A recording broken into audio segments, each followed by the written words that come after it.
Sidang Dewan yang terhormat, dengan demikian ke-9 fraksi telah menyampaikan pendapat fraksinya masing-masing.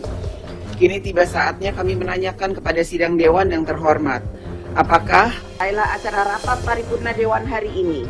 Selaku pimpinan rapat, kami menyampaikan ucapan terima kasih kepada yang terhormat, para anggota Dewan. Kami perkenankan, kami menutup rapat paripurna. Pimpinan, saya minta waktu. Pimpinan, mohon maaf, saya minta waktu. Wassalamualaikum. Pimpinan, saya A432, pimpinan. Om Santi Santi Om, Namo Buddhaya, salam kebajikan.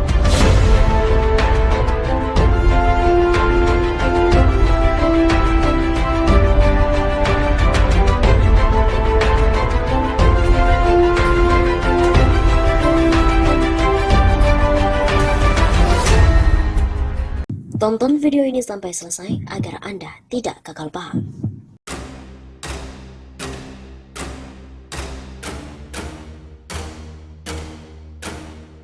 Halo Sobat 651 Safa, kembali lagi bersama dengan kami untuk mengulas fakta-fakta perpolitikan dan juga informasi terkini di tanah air. Lagi-lagi Puan Maharani tolak interupsi saat rapat pengesahan RUU IKN. Ketua DPR RI Puan Maharani kembali membuat kontroversi. Kali ini Puan menolak interupsi yang diajukan oleh anggota DPR dalam rapat paripurna DPR terkait dengan pengesahan rancangan undang-undang tentang Ibu Kota Negara baru Selasa 18 Januari.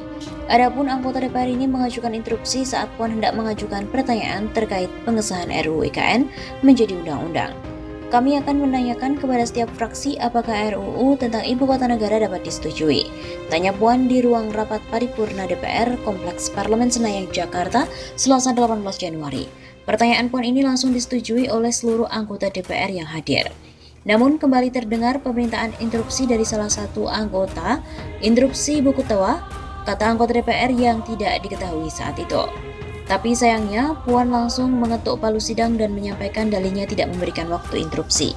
Ya, nanti interupsi setelah ini ya Bapak-Bapak, karena dari 9 fraksi, 1 fraksi yang tidak setuju.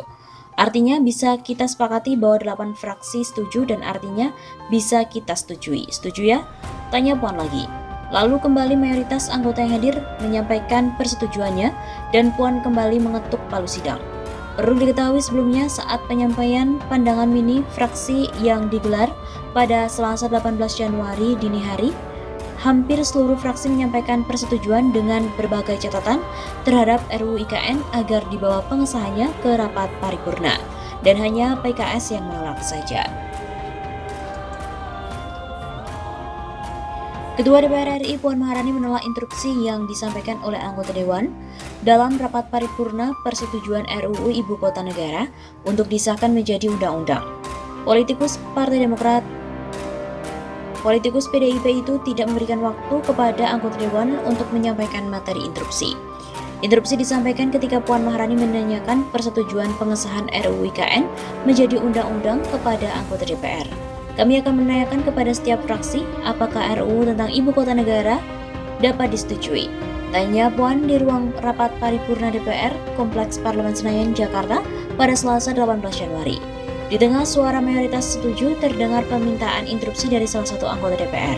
Interupsi Ibu Ketua, kata anggota DPR yang belum diketahui itu. Mendengar hal itu, Puan tidak memberikan waktu kepada anggota DPR yang mengajukan interupsi dan langsung mengetuk palu sidang.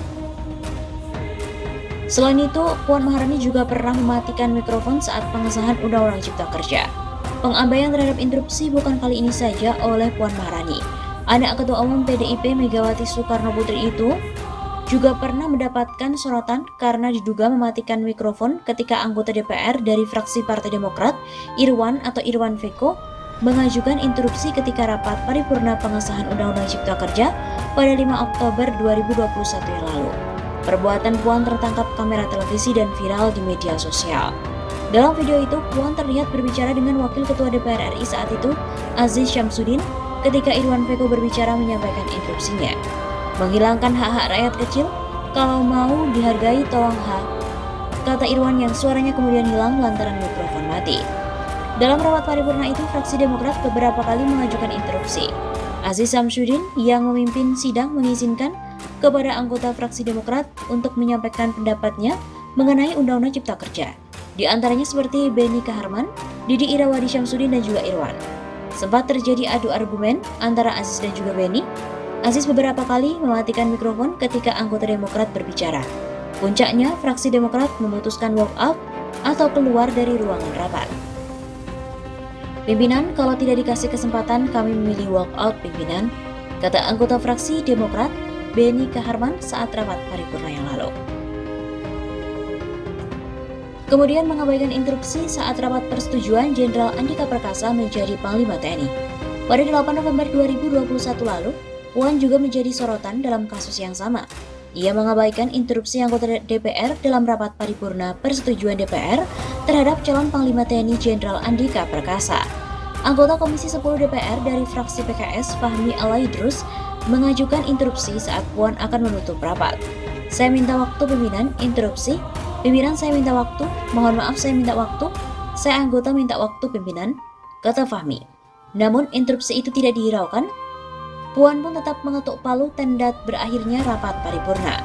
Mengetahui interupsinya diabaikan, Fahmi menyeletuk, "Bagaimana mau jadi capres? Hak konstitusi kita nggak dikasih." Begitu katanya. Celetukan itu ternyata berbuntut panjang. Ketua fraksi PDIP DPR RI, Utut Adianto mendatangi Fahmi. Tak lama setelah kejadian itu, Fahmi akhirnya meminta maaf.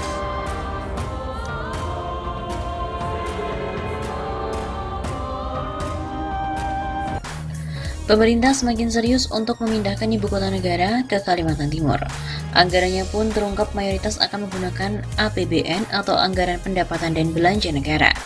Dilihat dari situs resmi IKN Senin 17 Januari, pembangunan IKN mayoritas berasal dari APBN di mana porsinya sebesar 53,5% dan sisanya 46,5% menggunakan dana lain dari skema kerjasama pemerintah dan badan usaha, swasta, serta BUMN. Padahal sebelumnya pemerintah menekankan bahwa anggaran pindah ibu kota negara akan seminim mungkin menggunakan APBN karena lebih mengandalkan sektor swasta dan lainnya. Hal itu pernah disampaikan oleh Jokowi saat membacakan acara buka puasa bersama dengan pejabat dan pimpinan lembaga negara di Istana Negara pada 6 Mei 2019. Artinya anggaran kita siap menjalankan keputusan ini, tetapi saya sampaikan ke Menteri Keuangan tidak membebankan APBN, cari skema agar APBN tidak terbebani. Begitu kata Jokowi. Jokowi menekankan pembangunan ibu kota negara bukan semata-mata mendirikan bangunan baru. Dia juga ingin magnet pembangunan di Indonesia tak hanya berpusat di Jawa saja, sehingga pemindahan ke tengah-tengah wilayah di Indonesia bisa membawa magnet pembangunan merata ke wilayah lainnya.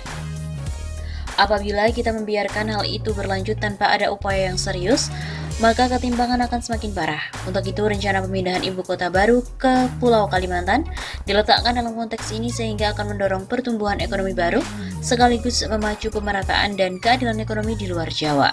Tutur Jokowi dalam pidato RAPBN dan Nota Keuangan 2020 di Gedung DPR pada hari Jumat 16 Agustus pada tahun 2019 yang lalu.